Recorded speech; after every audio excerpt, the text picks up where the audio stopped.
गुरुदेव और माँ गायत्री के चरणों में कोटि कोटि नमन। आप सभी को प्रणाम। हमको धन जमा करने की आखिर आवश्यकता क्या है? धन जमा क्यों करना चाहिए? धन कब बन जाता है धूल के बराबर? आइए हम जानते हैं। धन इसलिए जमा करना चाहिए कि उसका सदुपयोग किया जा सके और उसे सुख एवं संतोष देने वाले कामों में लगाया जा सके। किंतु यदि धन जमा करने की लालसा बढ़कर तृष्णा का रूप धारण कर ले और आदमी बिना धर्म अधर्म का ख्याल किए पैसा लेने लगे या आवश्यकताओं की उपेक्षा करके उसे जमा करने की कंजूसी का आदी हो जाए, तो वह धन धूल के बराबर है। हो सकता है कोई आदमी धनी बन जाए पर उसमें मनुष्यता के आवश्यक गुणों का विकास ना हो, उसका चरित्र अत्याचारी और बेईमानों जैसा बना रहे। यदि धन की वृद्धि के साथ सत् प्रवृत्तियां भी ना बढ़ें तो समझना चाहिए कि ये धन जमा करना बेकार हुआ और उससे धन को साधन ना समझकर साध्य समझ लिया है। धन का गुण उदारता बढ़ाना है, हृदय को विशाल बनाना है। कंजूसी या बेईमानी के भाव जिसके साथ संबद्ध हो वह कमाई केवल दुखदायी ही सिद्ध होती है। जिनका हृदय दुर्भावनाओं से कलुषित हो रहा है, वे यदि कंजूसी से कुछ धन जोड़ भी लें तो वह उसके लिए कोई सुख नहीं पहुंचाता, बल्कि उल्टा कष्टकारक ही सिद्ध होता है। ऐसे धनवानों को हम कंगाल ही पुकारेंगे, क्योंकि पैसे से जो शारीरिक और मानसिक सुविधा मिल सकती है वो उन्हें प्राप्त नहीं होगी। उल्टी उसकी चौकीदारी की भारी जोखिम सिर पर लादे रहना पड़ेगा। जो आदमी अपने आराम में, स्त्री के स्वास्थ्य में, बच्चों की पढ़ाई में दमड़ी खर्च नहीं करना चाहते, उन्हें कौन धनवान कह सकता है? जो दूसरों के कष्टों को पत्थर की भांति देखता रहता है, किंतु शुभ कार्य में कुछ दान करने के नाम पर जिसके प्राण निकलते हैं, ऐसा भागा मक्खी चूस कदापि धनी नहीं हो सकता। ऐसे लोगों के पास सीमित मात्रा में ही पैसा जमा हो सकता है, क्योंकि वे उसके द्वारा केवल ब्याज कमाने की हिम्मत कर सकते हैं। जिन भी बिजनेसमैनों ने प्रचुर मात्रा में धन कमाया है, उनमें एक खास बात होती है कि उनको रिस्क लेना आता है। कंजूस डरता है कि कहीं मेरा पैसा डूब ना जाए, इसीलिए उसे छाती से छुड़ाकर किसी भी कारोबार में लगाने की हिम्मत नहीं करता। इन कारणों से कोई भी कंजूस स्वभाव का मनुष्य बहुत धनी नहीं बन पाता।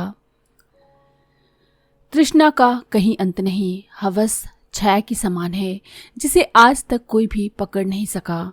मनुष्य जीवन का उद्देश्य केवल पैसा कमाना नहीं है, बल्कि इससे भी कुछ बढ़कर है। पोम्पाई नगर के खंडहरों को खोदते हुए एक ऐसे व्यक्ति का अस्थि पंजर मिला जो हाथ में सोने का एक ढेला बड़ी मजबूती से पकड़े हुए था। मालूम होता था कि उसने मृत्यु के समय सोने की रक्षा की सबसे अधिक चिंता की होगी। एक जहाज डूब रहा था तो सब लोग नावों में बैठकर भागने लगे, किंतु एक व्यक्ति उस जहाज के खजाने में से धन समेटने में लगा था। साथियों ने कहा, चलो भाग चलो, नहीं तो डूब जाओगे। पर वह मनुष्य अपनी धुन में ही लगा रहा और जहाज के साथ डूब गया। एक बार लक्ष्मी जी ने प्रसन्न होकर एक भिखारी से कहा, तुझे जितना सोना चाहिए ले लो, पर वह जमीन पर ना गिरने पाए, नहीं तो मिट्टी हो जाएगा।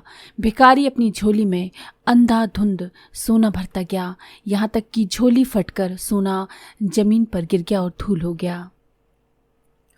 सच्ची दौलत का मार्ग आत्मा को दिव्य गुणों से संपन्न करना है। सच समझिए कि हृदय की सत प्रवृत्तियों को छोड़कर बाहर कहीं भी सुख शांति नहीं है। भ्रमवश हम भले ही बाह्य परिस्थितियों में सुख खोजते फिरें। ये ठीक है कि कुछ निकम्मे आदमी भी अनायास धनवान हो जाते हैं, पर असल में वे धनपति नहीं। यथार्थ अस्थिर है और कुछ अंशों में तो वह उनके लिए भी दुखदायी है। दुर्गुणी धनवान और कुछ नहीं बल्कि एक भिक्षुक है। मरते समय तक जो धनी बना रहे, कहते हैं वही सबसे बड़ा भाग्यवान। लेकिन हमारा मत है कि वह अभागा है, क्योंकि अगले जन्मों में अपने पापों का फल तो वो स्वयं भोगेगा, किंतु धन को ना तो भोग सका और ना साथ ले जा सका। जिसके हृदय में सत प्रवृत्तियों का निवास है वही सबसे बड़ा धनवान है, चाहे बाहर से वो गरीब ही जीवन क्यों ना व्यतीत करता हो। सद्गुणी का सुखी होना निश्चित है। समृद्धि उसके स्वागत के लिए दरवाजा खुले हुए खड़ी है। यदि आप स्थायी रहने वाली संपदा चाहते हैं तो धर्मात्मा बनिए।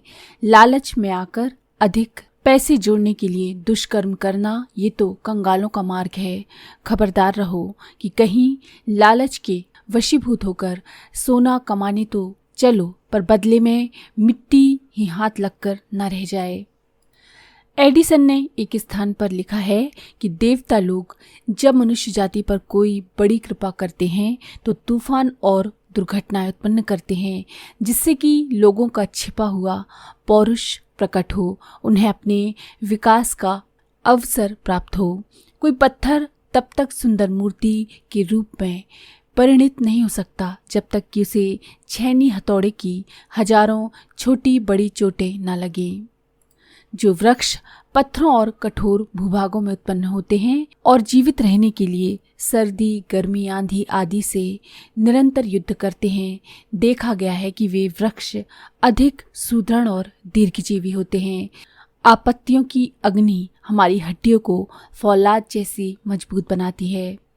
एक बार एक युवक ने अपने अध्यापक से पूछा कि क्या एक दिन में प्रसिद्ध चित्रकार बन सकता हूँ? अध्यापक ने कहा नहीं। इस पर उस युवक ने आश्चर्य से पूछा, क्यों? अध्यापक ने उत्तर दिया, इसलिए कि तुम्हारी पैतृक संपत्ति से 1000 रुपया मासिक आमदनी घर बैठे हो जाती है। पैसे की चकाचौंध में मनुष्य को अपना कर्तव्य पथ दिखाई नहीं पड़ता और वह रास्ता भूलकर कहीं से कहीं चला जाता है। कीमती औजार लोहे को बार बार गर्म करके बनाया जाता है। हथियार तब तेज होते हैं जब उन्हें पत्थर पर खूब घिसा जाता है। खरात पर चढ़े बिना हीरे में चमक नहीं आती। परमात्मा ने मनुष्य जाति को बहुत सी अमूल्य वस्तुएं दी हैं, जिनमें से महत्वपूर्ण है गरीबी, कठिनाई, आपत्ति और असुविधा, क्योंकि इन्हीं से मनुष्य का सर्वोत्तम विकास होता है। यदि किसी इंसान ने बेईमानी करके लाखों रुपए की संपत्ति जमा कर ली, दीन दुखियों का रक्त चूसकर अपना पेट बढ़ा लिया, तो क्या ये बड़ी सफलता हुई? आपके अमीर बनने से यदि दूसरे अनेक व्यक्ति दरिद्र बने रहे हैं, आपके व्यापार से दूसरों के जीवन पतित हो रहे हैं, अनेकों की सुख शांति नष्ट हो रही है, तो ऐसी अमीरी पर लानत है। स्मरण रखिए, एक दिन आपसे पूछा जाएगा कि धन को कैसे पाया और कैसे खर्च किया। स्मरण रखिए, आपको एक दिन न्याय तुला पर तौला जाएगा और उस समय अपनी भूल पर पश्चाताप होगा। तब देखोगे कि आप उसके विपरीत निकले जैसा कि होना चाहिए था। आप आश्चर्य करेंगे कि क्या बिना पैसे के भी कोई धनवान हो सकता है। लेकिन सत्य समझिए, इस संसार में ऐसे अनेक मनुष्य हैं जिनकी जेब में एक पैसा नहीं है या जिनकी जेब ही नहीं है, फिर भी वे धनवान हैं और इतने बड़े धनवान हैं कि उनकी समता दूसरा कोई नहीं कर सकता। जिनका शरीर स्वस्थ है, हृदय उदार है और मन पवित्र है, वे ही धनवान हैं। तो यही होता है सच्चा धन, जिसका हम मूल्य नहीं समझते। तो अगर आपको ये जानकारी पसंद आई हो तो प्लीज़ लाइक करें, शेयर करें, सब्सक्राइब करें और बेल के आइकन पर क्लिक करके ऑल पर क्लिक करना ना भूलें।